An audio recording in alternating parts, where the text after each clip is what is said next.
Hello students, good evening and very warm welcome to all of you on this very bright and result ensuring platform of Science World and Sri Science Academy. This is your biology mentor Dr. Rajesh Tiwari. Student हम लोग इस बीच start किए हैं, हम लोग पहुंच चुके हैं क्रोमोसोमल एब्रेशन पर या क्रोमोसोमल म्यूटेशन पर. उसमें हम लोगों ने देखा था कि उसमें इसके दो पार्ट हम लोगों ने देखे थे. एक होता है स्ट्रक्चरल चेंजेज इन क्रोमोसोम्स और एक होता है न्यूमेरिकल चेंजेज इन क्रोमोसोम. हम लोग इसमें स्ट्रक्चरल चेंज इन क्रोमोसोम पढ़ रहे हैं और उसमें हमने बताया था आपको कि वहां पर चार तरह के होते हैं वो चेंजेज. एक होता है एडिशन या डुप्लीकेशन जो हम लोग पिछले क्लास में पढ़ चुके हैं. दूसरा होता है डिलीशन और डिफिशियंसी जो आज हम पढ़ने वाले हैं. ऐसे तीसरा होता है आप जानते हैं इन्वर्जन और चौथा होता है ट्रांसलोकेशन. ठीक, तो इस पर जिस तरह से अगर आप पिछले साल के पेपर्स आप देखेंगे तो जिस पैटर्न पे जिस लेवल के क्वेश्चंस आते हैं उस लेवल का डिस्कशन हम लोग कर रहे हैं. ठीक है ना. तो आज हम शुरू करते हैं डिलीशन या डिफिशियंसी. लेकिन नाम सही लग रहा है. डिलीट मतलब क्या होता है? काट के निकाल देना. इसका मतलब यहाँ पर भी क्या होगा, क्रोमोसोम में से कुछ पार्ट कट के निकल जाएगा. तो इसको सामान्य तरीके से लीजिए. डिलीट मतलब क्या होता है? कहते हैं कुछ काट के निकाल दिया, डिलीट कर, कहते हैं अपने मोबाइल से हमने डिलीट कर दिया, मतलब आपने हटा दिया उसको. तो यहाँ पर भी डिलीशन का मतलब वही है कि कुछ सेगमेंट जो होगा क्रोमोसोम का हट क्या होगा, कट के निकल जाएगा, रिमूव हो जाएगा, उसी को बोलेंगे हम डिलीशन. फिगर देखते हैं पहले. देखिए मान लीजिए हमने कहा कि हमारे पास ये होमोलोगस क्रोमोसोम का पेयर है. ये मान लीजिए हमारा ये होमोलोगस क्रोमोसोम का पेयर है. इसमें जीन मान लीजिए हमने कर लिया था कि जीन्स मान लीजिए कि हम जीन्स को यहाँ पे नंबर से लिखेंगे. तो आपका जीन है 1, ऐसे 2, ये 3, 4, 5, 6. दोनों क्रोमोसोम से हमने होमोलोगस ले लिया है, जेनेटिकली सिमिलर ले लिया है. तो क्या हो जाएगा, सब पे नंबर ऑफ जीन और सब जीन बिल्कुल कॉमन हो जाएंगे. ये हमारा हो गया होमोलोगस पेयर ऑफ क्रोमोसोम. ये हो गया होमोलोगस मतलब क्या होता है, जेनेटिकली सिमिलर. इन देख रहे हैं जो जीन यहाँ पर है वही जीन यहाँ पर भी है, इसे हम बोलेंगे होमोलोगस पेयर. ये हमारा हो गया homologous pair of chromosome. Homologous pair of chromosome ये हो गया. अच्छा, अब मान लीजिए मैं आपसे कह दूं कि इसमें हमको डिलीशन दिखाना है, क्या दिखाएंगे? तो मान लीजिए इसमें से कोई भी सेगमेंट, भाई कुछ भी पॉसिबल है. तो सपोज करिए मैं आपसे कहूं कि ये क्रोमोसोम का सेगमेंट जिस पर जीन 3 और 4 है, मान लीजिए यहां से कट जाए, यहां से कट के और हट जाए, निकल जाए. यहां से काट के इसको निकाल दिया जाए, कट के निकल जाए. ठीक, तो अगर एक कट के निकल जाएगा तो उस कंडीशन क्या हो जाएगा कि जो रिजल्टिंग क्रोमोसोम होगा उसमें क्या हो जाएगा, जो अभी देखिए हमारे पास जो 6 जीन्स हैं उसमें से 2 जीन निकल जाएंगे, खाली 4 बच जाएंगे. तो कौन बचेगा? 1, 2, 5 और 6 बचेगा, है ना. तो अब बताइए फिगर हमारी क्या बनेगी. हमारी फिगर जो बननी चाहिए देखिए बन जाएगी कि जो रिजल्टिंग क्रोमोसोम होगा ये वाला, देखिए पहले से साइज में छोटा हो जाएगा. इस पे कौन देख रहे हैं, 3 और 4 जीन हमने कहा मान लो कट के निकल जाए, डिलीट कर दिया जाए. हमने यहाँ से लाइन खींच दिया है, इसको डिलीट कर दीजिए. तो क्या बचेगा आपका? अब बचेगा यहाँ पे 1 बचेगा, ये 2 बचेगा और 5 बचेगा और 6 नहीं बचेगा ना. ठीक है, 3, 4 यहाँ से निकल गया. लेकिन नीचे वाले मान लीजिए मैंने डिलीशन नहीं किया है तो जैसा था वैसे रह जाएगा. यानी यहाँ रहेगा 1, 2, 3, 4, 5 और 6. तो रियल बात तो भाई ये रहेगी, जिस पर आपने डिलीशन करा दिया है वो क्रोमोसोम क्या हो जाएगा, साइज में स्मॉलर हो जाएगा. और उसमें जो आपने सेगमेंट यहाँ पे रिमूव किया है उस सेगमेंट के जीन्स यहाँ पर नहीं रहेंगे. अब देखिए जरा सा, हमने क्या किया, हमने डिलीट किया, मतलब अपने एक क्रोमोसोम में से कुछ जो सेगमेंट हमने काट के निकाल दिया, डिलीट कर दिया. जब आप इसको डिलीट किए, काट के निकाल दिए, तब ध्यान दीजिए जो रिजल्टिंग क्रोमोसोम है, देखिए इस क्रोमोसोम पर कुछ जीन्स की कमी हो गई, डेफिशिएंसी हो गई. पहले इस पे कितने जीन्स थे, 1, 2, 3, 4, 5 और 6. अब कितने हैं, खाली 1, 2, 5, 6. यानी 2 जीन जो हमने सेगमेंट काट के निकाला है वो जीन देखिए अब यहाँ इस क्रोमोसोम पर नहीं है. इस क्रोमोसोम पर उन जीन्स की कमी हो गई, इसीलिए हम डिलीशन को डेफिशिएंसी भी कहते हैं. जरा ये बात सोचिएगा कि हम डिलीशन को डेफिशिएंसी क्यों कहते हैं.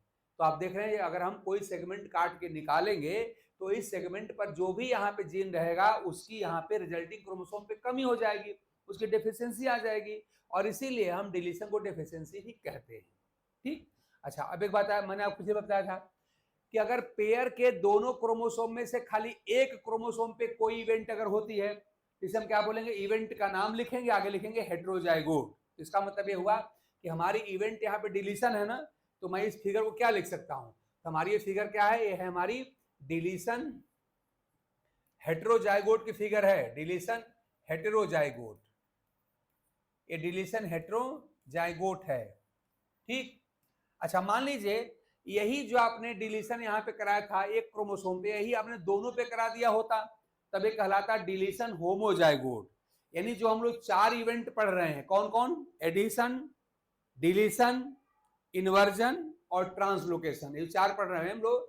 तो चारों में से कोई भी इवेंट अगर क्रोमोसोम पेयर के खाली एक क्रोमोसोम पर होगी, तो हम क्या करेंगे, उस इवेंट का नाम लिखेंगे और आगे लिखेंगे हेटेरोजाइगोट। जैसे मान लीजिए हमने यहाँ पे कराया डिलीशन, हम क्या लिखेंगे, डिलीशन हेटेरोजाइगोट। ठीक, लेकिन यही डिलीशन का काम अगर पेयर के मान लिया अपने इस पर भी कराया और इस पर भी करा दिया होता, दोनों ही क्रोमोसोम पे कराए होते, तब क्या बोलते हैं, तब इसे बोलते हैं हम लोग डिलीशन होमोजाइगोट। यानी अगर एक क्रोमोसोम पे कराएंगे तो हेटेरोजाइगोट, और वही इवेंट बोथ दोनों क्रोमोसोम पे कराएंगे तब कहेंगे आप लोग डिलीशन होमोजाइगोट बोलेंगे, बात याद रखिएगा। ठीक, अब देखिए आपने फिगर तो बना लिया, लेकिन देखिए जरा सा, हमने आपसे बताया था कि जब एग्जाम में आप देखेंगे तो एग्जाम में ये फिगर नहीं दिखाई देगा आपको। जो एग्जाम वाले बनाते हैं, मान ली मैं एग्जाम की बात करूं कि एग्जाम में पेपर में कैसे बनता है, तो पेपर में क्या बनेगा, तो पेपर में दोनों क्रोमोसोम को इक्वल लेंथ का बनाएंगे, ध्यान दीजिएगा, दोनों को ही बराबर लेंथ का बनाएंगे। हालांकि आप जानते हैं बिल्कुल सही बात है कि जब आप ये सेगमेंट काट के निकाल दिए तो इसकी लेंथ तो कम हो जानी चाहिए ना, ये क्रोमोसोम आपका छोटा हो गया, क्योंकि यहाँ पे देखिए लेंथ आपने काट के निकाल दिया है, और ये तो अनअफेक्टेड है, जैसा था वैसे ही रहेगा। लेकिन पेपर में ये नहीं छपता है, पेपर में जो छापने का तरीका है क्वेश्चन पूछने का, उसमें दोनों को बराबर बराबर लिखेंगे और क्रोमोसोम से यहाँ पूरा लिख देंगे। तो मान लीजिए अगर क्रोमोसोम, मान लीजिए साइज भले ही बराबर कर दिया और क्रोमोसोम लिख दिया यहाँ पे, देखिए यहाँ पे 1, यहाँ लिख दिया इन्होंने 2, यहाँ लिख दिया इन्होंने 5 और यहाँ लिख दिया इन्होंने 6, ऐसे लिख दिया। ठीक, और यहाँ पे सब लिख दिया 1 2 3 4 5 6, ये हुआ। तो हम क्या कैसे पहचानेंगे कौन इवेंट है, तो आप क्या करिएगा, जो अनअफेक्टेड आपका क्रोमोसोम है, अनअफेक्टेड, इस पर आप जीन देख लीजिए, और जो दूसरा वाला है इस पर जीन देख लीजिए, तो आप देख रहे हैं कि इसका मतलब कि इस क्रोमोसोम पे ओरिजिनली कितने 6 जीन्स थे, 1 2 3 4 5 6, लेकिन देख रहे हैं यहाँ पर खाली 1 2 5 6 है, यानी कुछ जीन देखिए यहाँ पर कमी हो गई है। तो भले ही ये लंबाई में बराबर दिखाया गया है, लेकिन आप साफ साफ देख पा रहे हैं कि यहाँ पे कुल मिला के 6 जीन थे, यहाँ पे खाली बस 1 2 3 4 जीन है, यानी कुछ जीन यहाँ पे कम पड़ गए। तो भले ही हमारे एग्जाम के पेपर में लंबाई बराबर दिखाई जाती है, लेकिन हम समझ जाएंगे भाई यहाँ पे 2 जीन की कमी पड़ गई है, इसका मतलब वो जो 2 जीन को बियर करने वाला सेगमेंट था वो काट के निकाल दिया गया है। अगर आपको कुछ जीन यहाँ पे कम लगे तो आप क्या समझ जाएंगे कि यहाँ पे डिलीशन हुआ है, ठीक है ना, इसी को देख के हम डिलीशन समझ जाएंगे।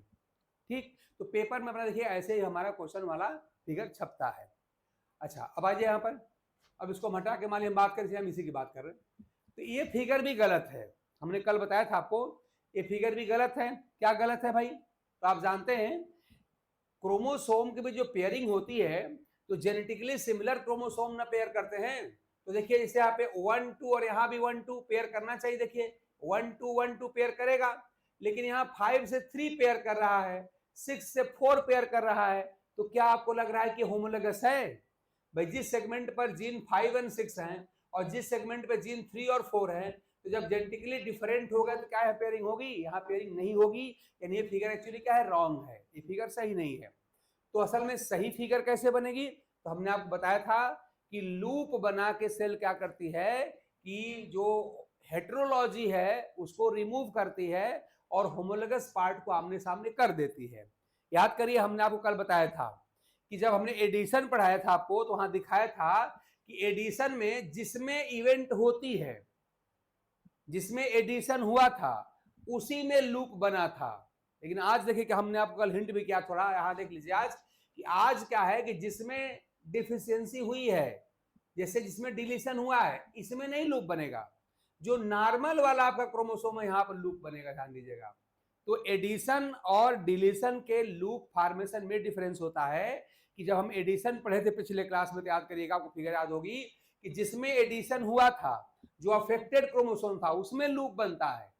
और डिफिशियंसी जो हम आज पढ़ रहे हैं यहाँ क्या होने वाला है कि जो हमारा अनअफेक्टेड क्रोमोसोम है, जो हमारा नॉर्मल क्रोमोसोम है, इसमें लूप फॉर्मेशन होगा।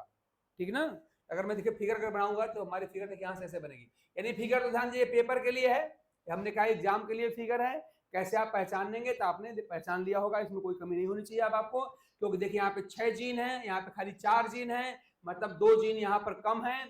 और जीन में कमी कब आती है? तो डिलीशन या डिफिशियंसी से ही आती है, इसमें कोई डाउट आपको नहीं होना चाहिए। ठीक, अब देखिए, तो अब इसमें अगर मैं फिगर दिखाना चाहूं तो दिखाता हूं, देखिए ऐसा क्या होगा।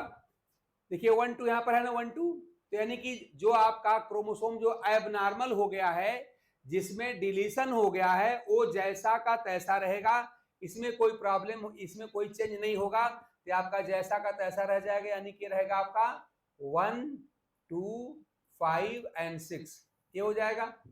ठीक है ना?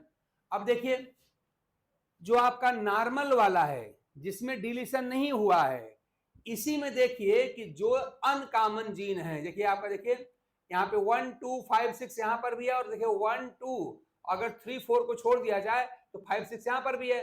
तो जो अनकॉमन पार्ट होता है ना, जो मैचिंग नहीं होता है, उसी का लूप बनता है। तो जो 3 4 जो है जीन 3 और 4 को बियर करने वाला जो सेगमेंट है ना, वो चला जाएगा लूप में। देखिए आपका लूप ऐसे बन जाएगा, आप लूप बन जाएगा ऐसे, ये बन जाएगा 1 2 हो जाएगा यहाँ पर। अब देखिए यहाँ से आपका 3 और 4 चला गया यहाँ पर ऐसे लूप में, और यहाँ से आ गया 5 6। ठीक, तो क्या देखिए 1 2 देखिए यहाँ पर आपका हो गया 1 हो गया, ये 2 हो गया, और 3 और 4 देखिए चले गए यहाँ पर लूप में, चले गए 3 4 यहाँ चले गए, और 5 6 यहाँ पर आपके सामने आ जाएंगे। देखिए जो मिसमैच पार्ट था 3 4 वाला, वही चला गया लूप में। ठीक है ना? अब देखिए 1 के अपोजिट 1, 2 के अपोजिट 2, 5 के अपोजिट 5, और 6 के अपोजिट देखिए 6 आपका बन चुका है। यानी यही जो होता है, यही साइटोलॉजिकल जो पेयरिंग का तरीका यही होता है। यहाँ पर क्या हुआ, लूप फॉर्मेशन के थ्रू यहाँ पर पेयरिंग हो गई।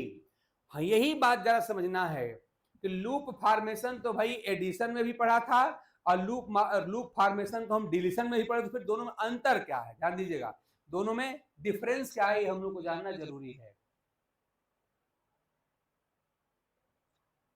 तो हमको ये जानना जरूरी है कि दोनों में डिफरेंस क्या है। तो डिफरेंस मैंने बता दिया आपको, कल भी मैंने हिंट किया था, आज साफ साफ आप देख पा रहे होंगे। वो डिफरेंस आपके सामने यही है कि डेफिशिएंसी में लूप किसमें बनता है, तो डेफिशिएंसी में लूप बनता है किसमें, अनअफेक्टेड क्रोमोसोम में लूप बनता है। डेफिशिएंसी में अनअफेक्टेड क्रोमोसोम में लूप बनता है। तो देखिए मैं यहाँ पे लिख रहा हूं, इन डेफिशिएंसी, अगले पेज लिख दिया जाए, हम लिख रहे हैं, देखिए in deficiency loop formation,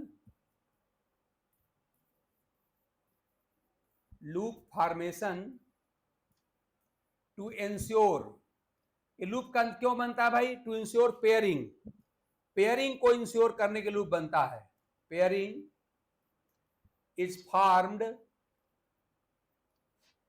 on normal chromosome, ध्यान दीजिएगा नॉर्मल या अनअफेक्टेड, बल्कि मैं अगले पेज पे लिख दूं ना, यहां जगह नहीं है तो हम अगले पेज पे लिख दे रहे हैं। देखिए ऐसा,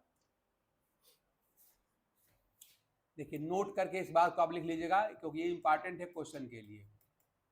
क्या है, इन डेफिशिएंसी, इसको हम लोग डिलीशन भी कहते हैं ना, deletion the loop formation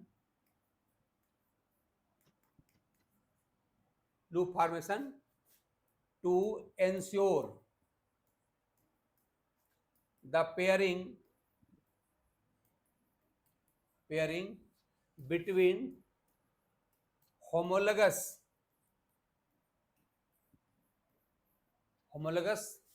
chromosome segments, या क्रोमोसोम का लीजिए, क्रोमोसोम सेगमेंट्स टेक्स प्लेस या आकर लिख सकते हैं, इन किसमें, ध्यान दीजिए किसमें होंगे, इन नॉर्मल लिख सकते हैं, या अनअफेक्टेड कह सकते हैं, unaffected chromosome of the pair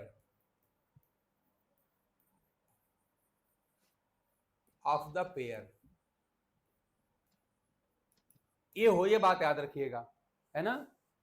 ये बात आपको इंपॉर्टेंट मान के रखना, याद रखना है। क्या? इनडेफिशिएंसी या डिलीशन, है ना। लूप फॉर्मेशन काहे लिए होता है? टू इंश्योर द पेयरिंग होती है chromosome segment takes place in किसमें? नॉर्मल या अनअफेक्टेड क्रोमोसोम। ये बात याद रखिएगा आप लोग, जो हमने अंडरलाइन किया वो बड़ी इंपॉर्टेंट बात है। दो बात यहां पे आपको याद रखनी पड़ी कि लूप फॉर्मेशन होता ही क्यों है, याद रखिएगा। ठीक है, क्या गजब सेल का सिस्टम है कि अगर कोई एबनॉर्मलिटी की वजह से थोड़ी सी होमोलॉजी डिस्टर्ब भी अगर हो जाती है तो उसको रीस्टोर करने का प्रयास किया जाता है, और जिसके कारण वो होमोलॉजी डिस्टर्ब हुई थी। देखिए ऐसा हम यहां देख पा रहे हैं, देखिए कि ये जो पार्ट आपका ही देखिए ऐसा इसी 3/4 में आते हैं होमोलॉजी डिस्टर्ब हुई। अगर देखिए 1 यहाँ पर है, 2 यहाँ पर है, 5 भी है, 6 भी है, तो जो 4 यहाँ पे जीन वाले सेगमेंट्स हैं वो यहाँ पर भी हैं, लेकिन सिर्फ 3/4 एक्स्ट्रा होने के नाते होमोलॉजी डिस्टर्ब हो गई है। तो होमोलॉजी जो डिस्टर्ब हुई है 3/4 के नाते, तो इस 3/4 को यहाँ पे ऐसे स्ट्रेच आउट करके लूप बना करके, और जितने कॉमन जीन हैं उतने जीन वाले सेगमेंट को क्या किया जाएगा, फिर से दोबारा पेयर करने के लिए यहाँ पर व्यवस्था बना दी जाती है। तो वही देखिए हुआ कि 1 2 5 6 है, तो 1 2 5 6 यहाँ पर आमने सामने लाना है। और कैसे आएगा कि जो हमको आमने, जो इन 5 6 को जो आमने सामने आने से रोक रहा था वो कौन है? 3 और 4 है। तो जो यहाँ पे होमोलॉजी को डिस्टर्ब कर रहा है वही यहाँ पे लूप में डाल दिया जाता है, और किसी को डालना नहीं है, ये अपने आप सेल के अंदर हो जाता है। ये ऑटोमेटिक सब जेनेटिकली कंट्रोल सिस्टम्स हैं। तो देखिए जिसने होमोलॉजी को डिस्टर्ब किया है 3 और 4, वो क्या हो जाएगा? लूप में चला जाएगा। तो देखिए अब आपका 1 के अपोजिट 1 हो गया, 2 के अपोजिट 2 हो गया, 5 के सामने 5 और 6 के जहां 6 हो गया। अब देखिए पेयरिंग यहाँ पर आसानी से हो जाएगी। तो याद रखिएगा लूप फॉर्मेशन क्यों होता है, तो आपका आंसर होगा to ensure the pairing between homologous part of the homologous segment of the chromosome. ये बात आपको याद रखना है कि आखिर में लूप फॉर्मेशन होता क्यों है। ठीक, तो आपके सामने बात आ गई, हमने पूरी बात लिख दिया है, हालांकि हमने इसमें दोनों शामिल कर दिया है, इन डेफिशिएंसी या डिलीशन द लूप फॉर्मेशन लिख दिया है to ensure the pairing between homologous chromosome segment. यहां पर आपका आंसर मिल गया कि लूप फॉर्मेशन होता ही क्यों है। और आगे थे क्या लिख दिया है? टेक्स प्लेस इन नॉर्मल, ध्यान दीजिए नॉर्मल वाले में होता है, ये बात याद रखना है। तो दो बातों का आंसर इसमें हमने दे दिया कि लूप फॉर्मेशन क्यों होता है, तो आपका आंसर है to ensure the pairing between homologous chromosome segment, इसलिए होता है। और किसमें होता है लूप फॉर्मेशन, तो आगे मिल जाएगा टेक्स प्लेस इन, किसमें हो रहा है? देखिए नॉर्मल या अनअफेक्टेड क्रोमोसोम में यहां पर होता है। ये दो चीजें आपके लिए बड़ी इंपॉर्टेंट हैं। तो कुल मिलाकर क्या बात बनी आपके सामने कि डिलीशन क्या होता है। तो डिलीशन का जो नॉर्मल मीनिंग होता है वही यहां पर भी है। डिलीट का मतलब होता है काट के निकाल देना। तो क्रोमोसोम देखिए, अब अपने नॉर्मल फिगर चले जाइए पहले वाले पे, आप क्या देख रहे थे यहां पर? यही तो कहा गया कि ये सेगमेंट जो 3/4 वाला है कट के यहां से निकल गया। ठीक, और जब कट के निकल जाएगा तो जब आप सेगमेंट काट के निकाल देंगे तो आप जानते हैं कि इस सेगमेंट पर जो जीन थे वो भी हट गए यहां से। तो जो रिजल्टिंग जो क्रोमोसोम होगा साइज में छोटा हो जाएगा, और उस पर से इस जिस सेगमेंट को आपने काट के निकाला है यहाँ सेगमेंट, वो यहाँ पर जीन नहीं रहेंगे। तो उन जीन की देखिए इस पर कमी हो जाएगी, इसीलिए हम डिलीशन को डिफिशियंसी भी कहते हैं। फिर हमने कहा कि अगर ये डिलीशन है डिफिशियंसी क्रोमोसोम पेयर के खाली अगर एक क्रोमोसोम पे होगी, जो हमने यहाँ दिखाया है, इसे बोलेंगे हम डिलीशन हेट्रोजाइगोट बोलेंगे, है ना। और अगर दोनों पे होगी, मान ली यहां भी कराया और यहां भी कराया, तब क्या करेंगे? तब डिलीशन आप उसे बोलेंगे होमोजाइगोट। ठीक, ये हो जाएगा। अच्छा हमको जरा आप एक बात बताइए, अगर मैंने डिलीशन होमोजाइगोट कराया होता, डिलीशन होमोजाइगोट मतलब इस क्रोमोसोम का भी ये सेगमेंट काट के निकाला और यहां का भी यही 3/4 काट के निकाल दिया होता, तो क्या तब भी लूप फॉर्मेशन होता? जरा बताइए आप लोग। चलिए मैं अगली फिगर लेके क्वेश्चन पूछ रहा हूं। देखिए मान लीजिए हम ऐसा आपसे कहें कि होमोलोगस क्रोमोसोम का पेयर है, इस पर जीन्स आपके हैं 1 2 3 4 5 6, यहां भी जीन्स हैं 1 2 3 4 5 6। और इस बार मैं कराना चाहता हूं डिलीशन होमोजाइगोट, डिलीशन होमोजाइगोट मैं कराना चाह रहा हूं। होमोजाइगोट मतलब दोनों ही क्रोमोसोम पे कराएंगे। अब आपसे मेरा क्वेश्चन ये है कि यहां से भी हमने 3-4 सेगमेंट 3-4 जीन वाला सेगमेंट काट के निकाल दिया और यहां से भी काट के निकाल दिया इस तरह से।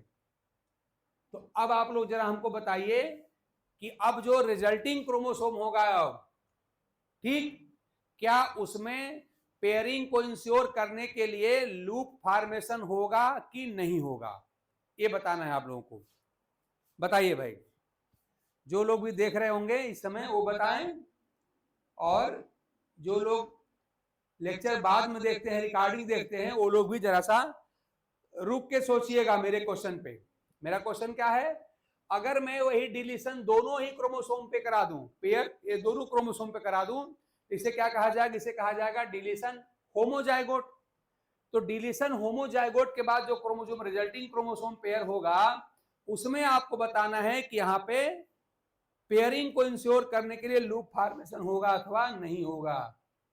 चलिए बताइए। मंजू ने कहा नहीं होगा, है ना, सही है ना, बिल्कुल सही है, नहीं होगा। क्यों भाई, देखिए जब आप सेम सेगमेंट काट के निकाल रहे हैं तो ऊपर वाला क्रोमोसोम क्या हो जाएगा, ऊपर वाला क्रोमोसोम आपका हो जाएगा वही 1 2 5 6, ये हो गया 1 2 5 6, नीचे वाले वही बचेगा 1 2 5 6। तो जब दोनों ही देखिए बिल्कुल फिर वही 1 2 5 6 हो गए, यही तो आपके हो जाएंगे अफेक्टेड क्रोमोसोम, यही आपके हो गए affected chromosome pair, affected chromosome pair यही है, ध्यान दीजिएगा। और ये देख रहे हैं बिल्कुल कैसा है, ये बिल्कुल होमोलोगस है। अभी देखिए 1 के अपोजिट 1, 2 के अपोजिट 2, 5 के अपोजिट 5, 6 के अपोजिट 6, बिल्कुल होमोलोगस है।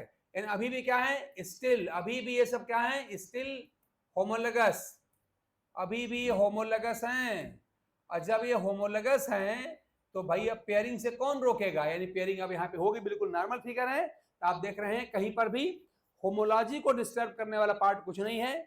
जो हाल या जो जेनेटिक कंपोजिशन पहले क्रोमोसोम का पेयर के है वही दूसरे का भी है, और बिल्कुल यहाँ पर अपने आप पेयरिंग हो जाएगी, यानी यहाँ पर किसी भी यहाँ पे लूप फॉर्मेशन की आवश्यकता नहीं पड़ेगी, ठीक है ना।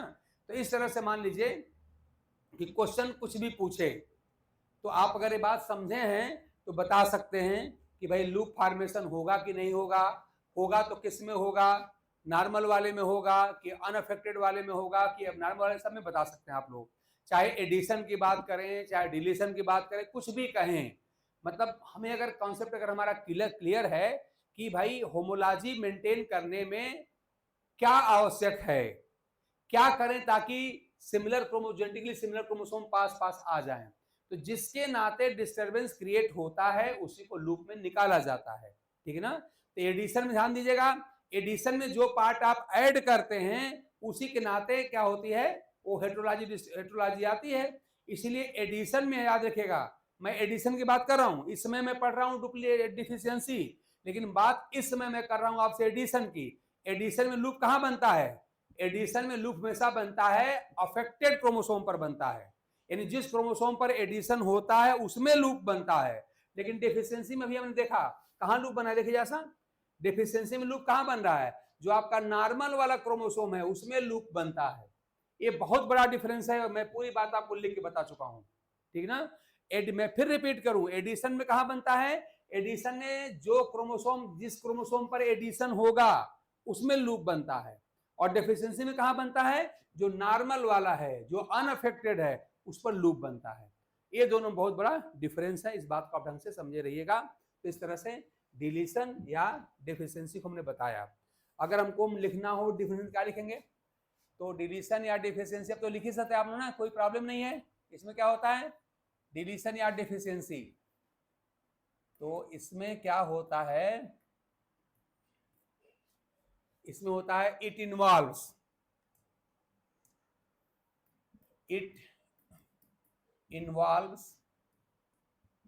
द क्या रिमूवल ना, रिमूवल मत हटा दिया जाता है, removal of a chromosome segment, एक क्रोमोसोम जो सेगमेंट है उसको वहां से काट के हटा दिया जाता है, ठीक है ना।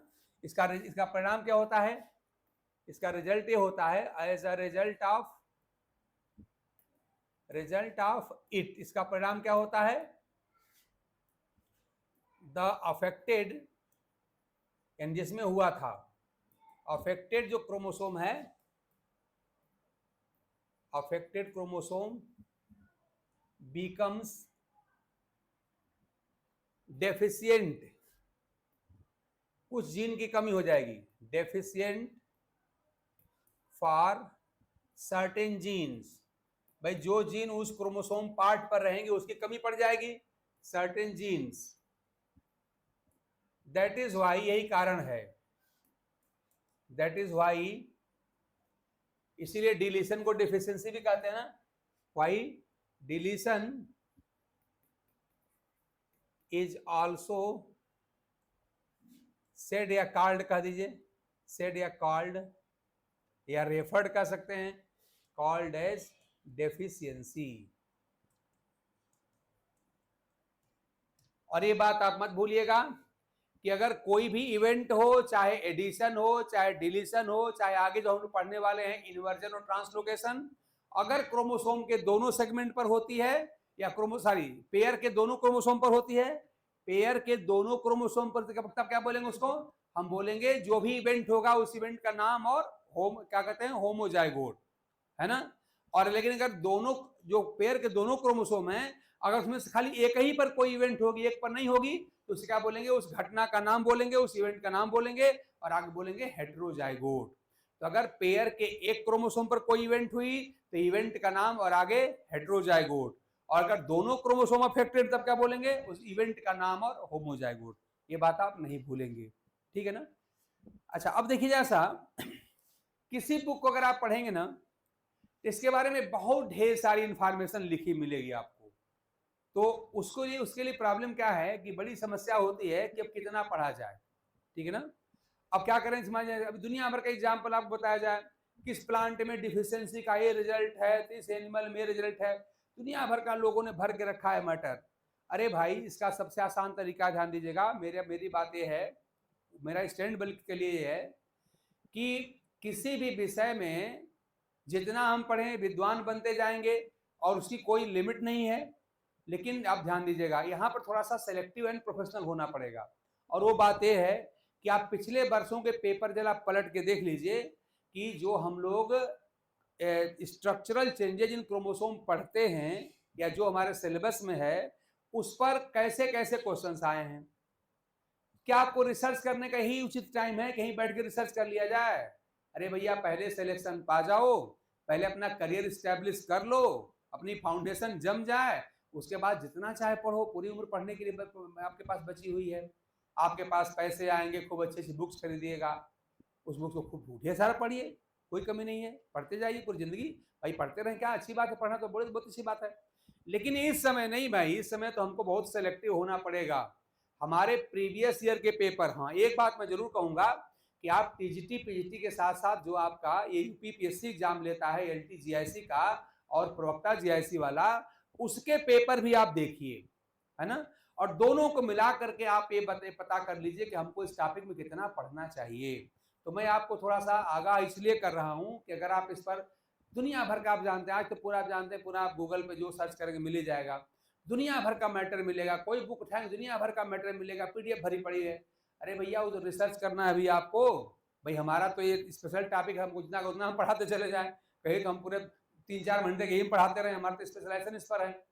लेकिन ये उचित नहीं है कि जिस पर हमारा स्पेशलाइजेशन है मैं आपको 4 महीने पढ़ाऊं फर्जी में। अरे भाई, क्वेश्चन कितने आएंगे और कैसे कैसे क्वेश्चन आएंगे, तो इसके लिए मैंने तो अपना जो रिसर्च किया हो किया ही है, वो तो मैं आपको पढ़ा ही रहा हूं। आप लोग भी पिछले वर्षों पेपर उठा के देख लीजिए और आप यही पाएंगे कि बस क्या मिलना है, डिफिनीशन पे हमारा कमांड होना चाहिए, फिगर पे हमारा कमांड होना चाहिए, और इसका जो साइटोलॉजिकल आफ्टर मैथ है, मतलब कि यहाँ वही जो लूप का फॉर्मेशन वो किस पर होता है ना। क्वेश्चन बस केवल आपका यहीं से आता है और कुछ क्वेश्चन पे आपका नहीं आता है।